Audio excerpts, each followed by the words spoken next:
Welcome back guys. So I have purchased Xiaomi Pad 6. This video is going to be its overview. I'll be showing you its benchmark scores. We'll be comparing them with the scores of Poco X3 Pro that comes with Snapdragon 860 processor. After that I'll be playing Genshin Impact on it for about 30 minutes to analyze the tab's performance. Now I purchased the 6GB RAM and 128GB ROM variant of it from Xiaomi India's online store. I availed myself of the phone exchange offer, sold my Mi 11X, got a discount of about 10,000 for it. The base variant of this tab sells for around rupees 27,000 in India. That's roughly around 326 US dollars. In my honest opinion, this tab offers good value for money. It supports multiple official Xiaomi accessories like a smart keyboard case, second generation stylus. I don't own any of these accessories, but I just purchased this simple cover. It's not the official cover. It's from Pro Elite. I bought it for around rupees 300. Even with this cover, the smart sleep and wake up feature of the display work. I have installed the third party cover. I'll just demonstrate the smart wake up feature. Quickly remove the cover. Display turned on. Display will turn off when you place the cover back onto the display. I'll quickly show you the contents of the box. First you will be seeing the tab. Underneath it there will be two cardboard boxes. Tab comes with a 33 watts fast charger. There's the charger. Type C to Type A cable is included. Manuals present in this box. That's it. Tab has a battery capacity of around 8840 mAh.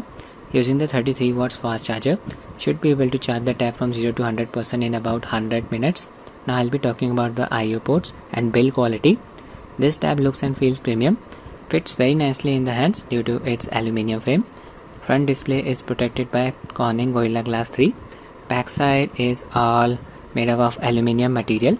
Has a matte finish. I purchased the grey color variant of it. It is prone to smudges. You can connect the Xiaomi's official keyboard case to the tab using these Poco pins right here. Branding. The camera module at the top houses only one camera sensor, 13 megapixel. The sensor below it is just a dummy. Its weight is well balanced according to the official specification. Its weight is around 490 grams. The tab comes with a thin frame.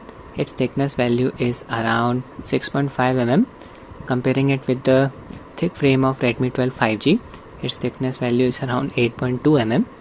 Now I'll be talking about the sides of the tab, taking into consideration that it is placed in landscape mode.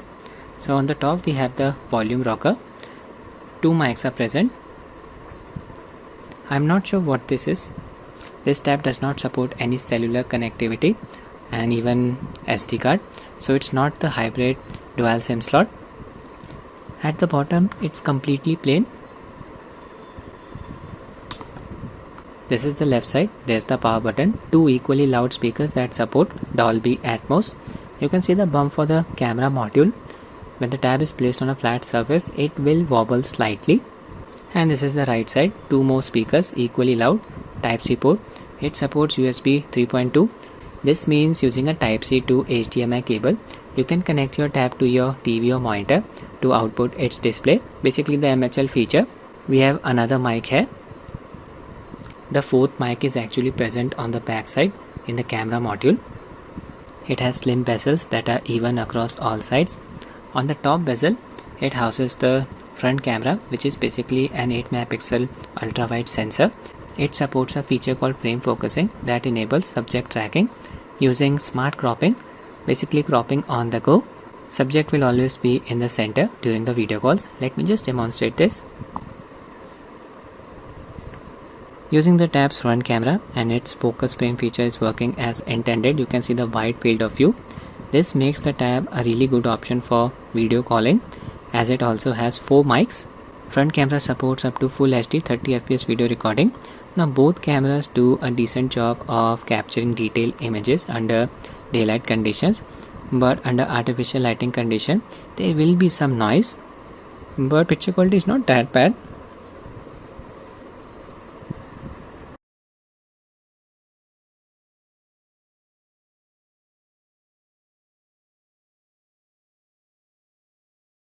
I'm recording this video using the rear camera of Xiaomi Pad 6 Full HD 60 fps. It's struggling to focus just walking around the house. Go outside.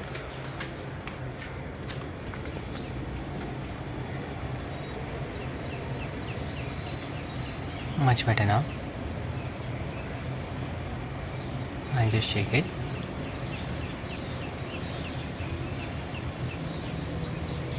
Front camera sensor is from SK Hynix 8 megapixel resolution, and the back camera is from OmniVision 13 megapixel resolution.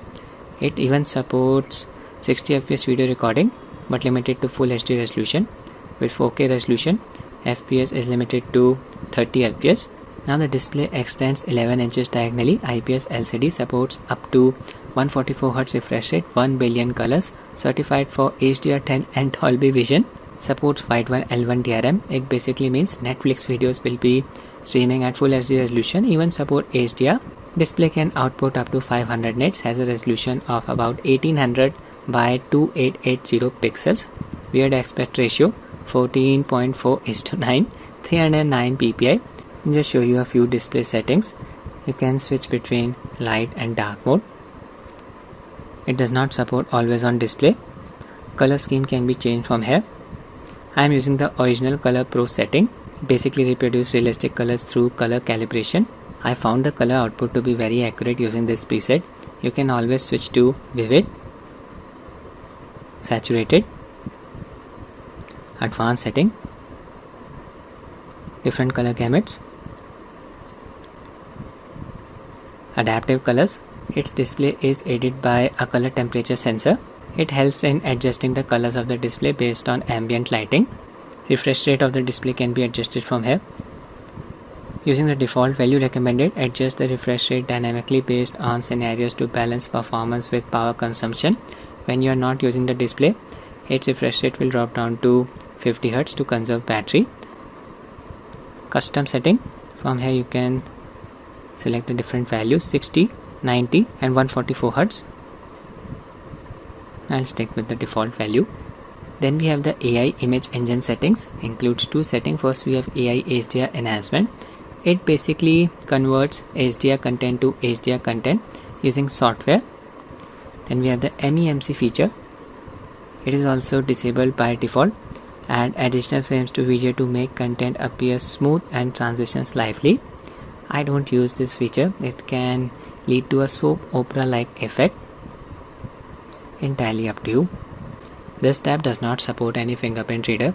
It also does not support any 3D facial recognition. So you basically need to rely on the 2D facial recognition in order to unlock the display. I'll demonstrate this. Lock the screen. I'll just double tap the display to wake it up. The camera should be able to recognize my face and unlock the screen. Let's try this out. Worked. Now I'll be talking about MIUI tablet ROM. It's mostly similar to MIUI ROM for phones. There are a few tablet related features. First we have the home interface. You can access all of the apps from here. You can switch to app drawer if you want. There's the shortcut bar at the bottom. In order to access the control bar, just need to swipe down from the top right corner like this. This tab does not support GPS and it also does not come with any 3.5mm jack. I'm a bit surprised at these omissions. In order to access the notification panel, just swipe down from the top left corner like this. Indian variant also does not support NFC. International variant of it may support it. For connectivity, it supports Wi-Fi 6 and Bluetooth version 5.2. The tab's MIUI ROM is free from any bloatware. I did not see any ads. There were barely any Chinese applications pre-installed on it. It didn't even have Xiaomi's own Get Apps application store pre-installed. It does come with Xiaomi's security app. There it is. It includes some useful tools.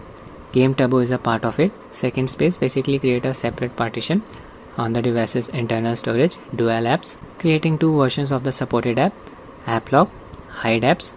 Privacy settings can be accessed from here. From here you can revoke the permission access for any application. For example, contacts. These applications have access to my device's contacts. Allowed, not allowed. For example, I'll just set the contacts permission for calendar apps to don't allow. Permission revoked. You can use the security scanner to scan the device for any viruses. Manage app can be used to update and uninstall application. Battery settings can be accessed from here. Deep clean basically gives an idea about the apps and files that are consuming space on your device. Show you the game turbo settings. Unfortunately, the new game speed turbo mode does not support any floating FPS counter. Not sure what Xiaomi was thinking. Here you can see the CPU and GPU usage. If you want to add any game, just tap on the plus icon here. You can see I've already added Genshin Impact. Let's say we want to add Antutu benchmark to game speed turbo. Just tap on the toggle adjacent to the application or game. Just like that. Access the settings of game turbo mode by tapping on the settings cog here. I just use the default settings. First we have the general settings. Performance setting. Performance mode. These two settings are enabled. Game do not disturb. Restrict buttons and gestures. I am using the gesture mode to navigate through the interface. You can revert to the old navigational button style from the settings. Quickly show you the screen recorder setting. There it is. You can record the video in up to 2880 by 800 pixels resolution. Drop the resolution as well. Video quality bitrate. These are the supported values from 1 megabit per second to 100 megabit per second. Orientation, portrait and landscape. Sound source, mute mic and system sounds. Frame rate, can record the videos at up to 90 fps. That's good to see. Recording the gameplay videos can be very taxing on the processor. Just make sure ambient temperature is not on the higher side. Otherwise the processor will definitely overheat if you are running a demanding game. That's it. Some supported applications are displayed in two columns on MIUI tab ROM. For example, the MIUI settings, like this. Now I'll be demonstrating the tab's multitasking abilities. My favorite part, it can run up to 4 windows simultaneously. And just open the taskbar by swiping up from the bottom and holding like this. So I'll access the split screen mode. Basically press and hold any application. I'll do it for Prime Video. Then tap on the second icon here. Now we just need to select another application. Not every application supports it. This message will be displayed. This app doesn't support split screen. So I'll access Google Chrome browser. Tap it. There's the split screen mode. Two windows working simultaneously.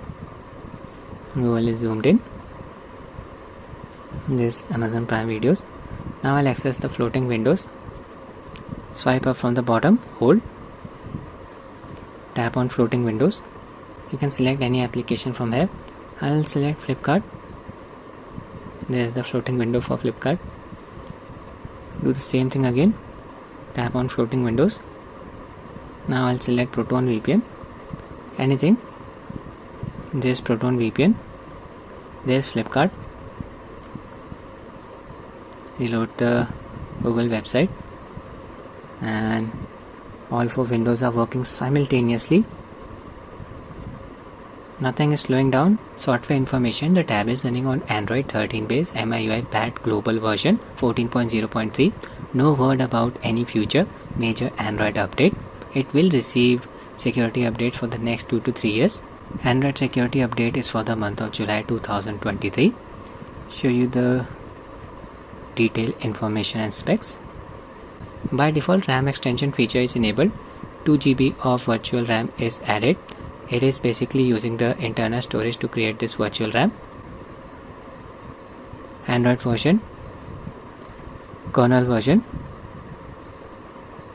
This is Antutu's My Device section for Mi Pad 6. I'll just scroll down. You can see all of the details here. Snapdragon 870 processor, Adreno 650 GPU, display resolution, rear camera resolution 30 megapixel, ISP Spectra 480. Tab supports LPDDR5 RAM, UFS 3.1 base storage, available RAM 6 GB. Core configuration, Prime core is clocked at 3.2 GHz based on a 7 nanometer production process from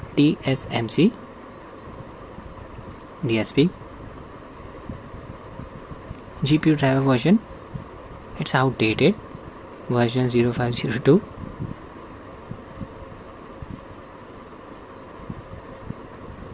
IPS LCD, supported resolution and refresh rates.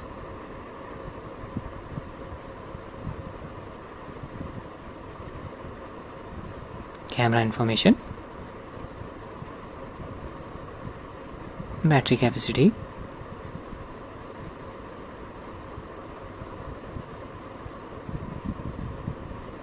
with medium usage the tab should easily last for about 2 days. Operating system information, Android is based on Linux. GPS not supported, very important. Bluetooth version 5.2, NFC not supported, fingerprint not supported.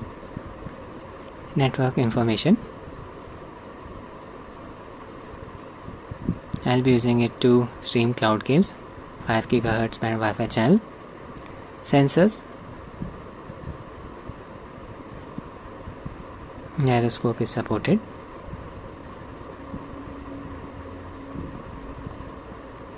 So now I'll be showing you its benchmark scores. We'll be comparing the scores with Poco XC Pro. Both devices have 6 GB of RAM. Poco XC Pro is running on an Android 12 based MIUI ROM. Xiaomi has stopped sending updates to this device due to the frying of motherboards after updating to the latest MIUI ROM. Use the same version of Antutu on both devices. The score was considerably higher on Xiaomi Pad 6. It was around 870,000. On Poco XC Pro it was around 668,000. You can see the breakdown here. Both CPU and GPU scores were again higher on Xiaomi Pad 6. CPU score was around 202,000. GPU score was around 333,000. On Poco XC Pro, CPU score was around 174,000 and the GPU score was around 220,000. Snapdragon 860 processor is present in Xiaomi Pad 5. So Snapdragon 870 processor has a decent lead over Snapdragon 860 processor in Antutu. Geekbench 6, both single core and multi-core scores were higher on Xiaomi Pad 6 as expected. Single core score was around 1240, multi-core score was around 2979. On Poco XC Pro, single core score was around 988, multi-core score was around 2585. Then I ran the 3D Mark Wildlife benchmark test. Xiaomi Pad 6 scored around 3521 and had an average FPS rating of about 21.1. Poco XC scored around 3374 and had an average FPS rating of about 20.2. Then I ran the Androbench storage benchmark test on both of the devices. Both devices support UFS 3.1 based storage. Both sequential read and write speeds were higher on Xiaomi Pad, especially when it comes to sequential write speed, 771 MB per second. On Poco XC Pro, value was around 144 MB per second. In the end, I ran the CPU throttling test on both of the devices for about 5 minutes. This app was added to Game Speed Turbo mode. On Xiaomi Pad 6, CPU throttled to around 88% of its max performance. It throttled quite early on. It seems to me that it was a software-induced throttling. This is done in order to keep the processor cool. You will be basically getting a stable experience for longer periods of time. Average score was around 246 GIPS. On Poco XC Pro, CPU throttled to around 95% of its max performance. Average score was around 205,000 GIPS. Maximum and minimum scores were both higher on Xiaomi Pad 6, that too by a very big margin. I'll be running Genshin Impact. We'll be playing it for about 30 minutes. I've enabled the MIUI frame rate monitor tool. Here you can see the FPS counter, system temperature, free RAM, RAM monitor. Here the values for free use and total RAM are shown. CPU flow tab, you can see the real-time clock speeds of all cores of the processor, battery drain current, its unit is milliampere. Start the game. In-game setting, using the low preset, I'll just set the FPS to 60. Android version of the game does not support any gamepad, so I'll be using the touch controls. Volume level set to around 80%. At the start, battery percentage is around 71. Let me measure the temperature. At the center, it's around 35 degrees Celsius. This is the hotspot.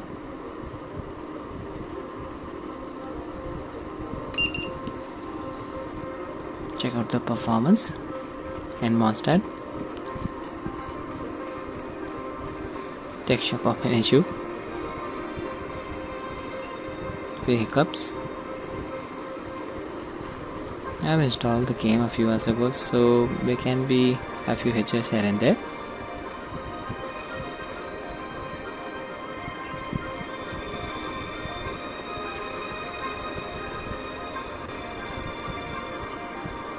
With the low preset, FPS should be within a range of 50 to 60. I'll leave the place. There's the blacksmith! Game is looking a bit blurry. It's definitely not running at HD resolution.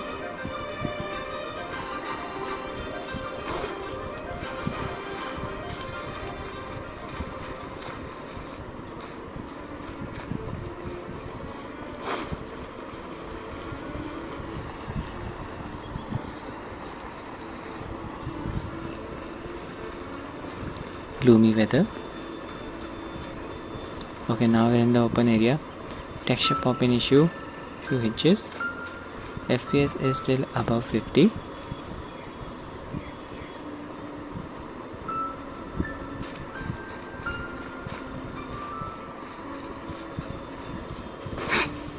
These hitches are present even on Snapdragon 8 Plus Gen 1 processor.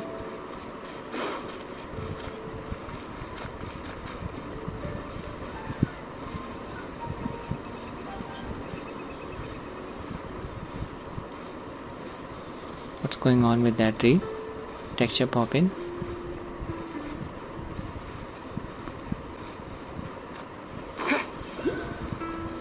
If you really want to play this game on your Android device using maxed out settings, Full HD resolution, I would recommend using GeForce Now cloud game streaming service.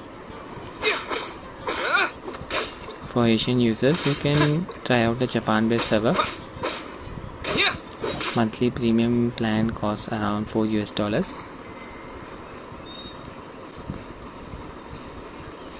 So 50 to 60 FPS using the low preset. Let me try out the medium preset. Why not?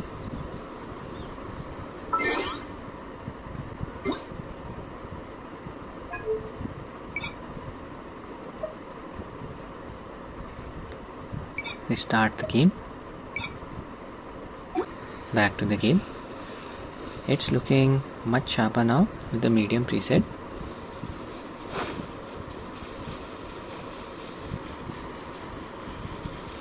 Few hitches, 42 FPS, 50 FPS.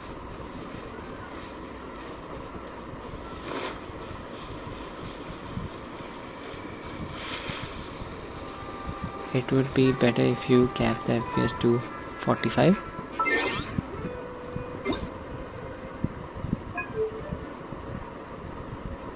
There you go.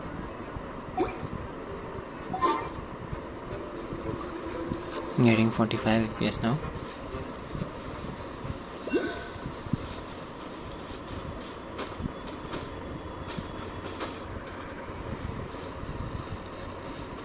It will help in improving the frame pacing.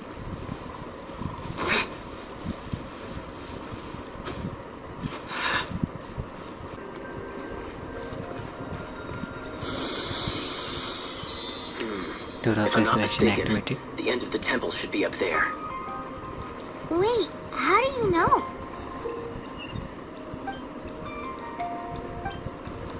And uses grass skill. Experience. Freeze the water. The kind of experience you get after years of dealing with things like this for others. 41 FPS here.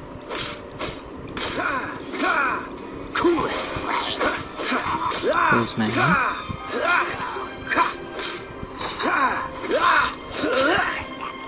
Freeze! Traveler, unless I'm mistaken, you don't seem to have a vision. So how exactly is it that you're able to channel elemental energy? It was a... Stop the flame. Use the grass skill. very To disable strange the flamethrower. occurrence.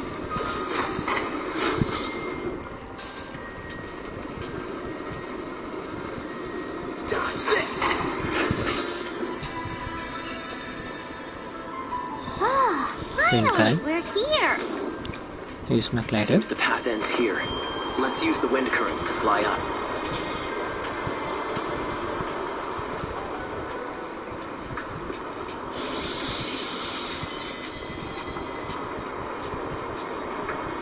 Tracking the panel.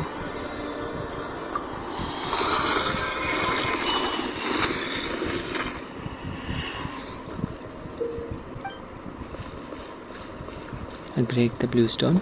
It will make everyone wet. Water! We can use this to put out fire. Good idea. That's some keen observation. We should get June to give you a title and make you a knight.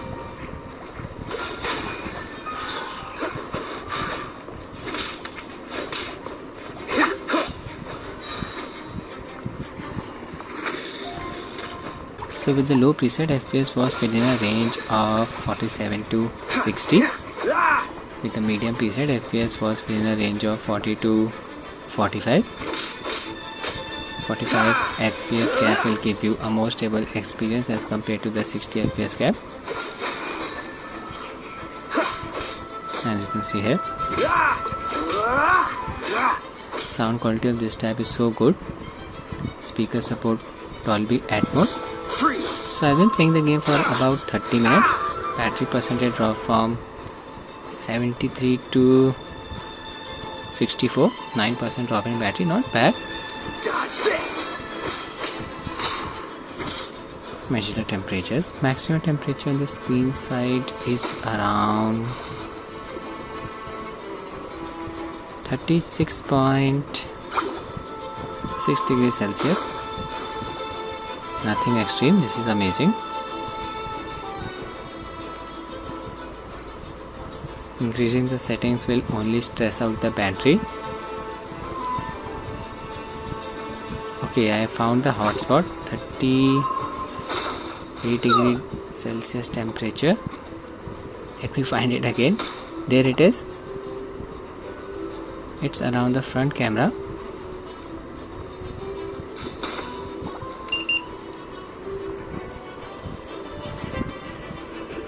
On the back side, the maximum temperature is around 39 degrees Celsius. There you go, found the hotspot. Still, it's manageable. Perfect settings for this game on this tab. In the end, I'll mention the pros and cons. I'll start with the pros. A flagship grade aluminium frame and backside. Gorgeous 11 inches display with HDR and Dolby Vision certification. Powerful Dolby Atmos quad speakers. Good performance and stability. Cameras are decent for a tablet, but there is some noticeable noise in pictures taken under low light conditions. Battery life is quite good, and the tablet even supports 33 watts fast charging. MIUI for the tablet is free from any bloat. Ads are also not present. Price of Xiaomi Pad 6 is only slightly higher than the price of Xiaomi Pad 5, so that's a good thing. Now talking about the cons, the tab does not support any cellular connectivity. No SD card support, no GPS support, no NFC support. Xiaomi has not promised any major Android update for this tablet. So if these issues don't bother you, you can consider buying this tab. I'll end the video here guys. I hope you found it useful. Thanks for watching and have a nice day.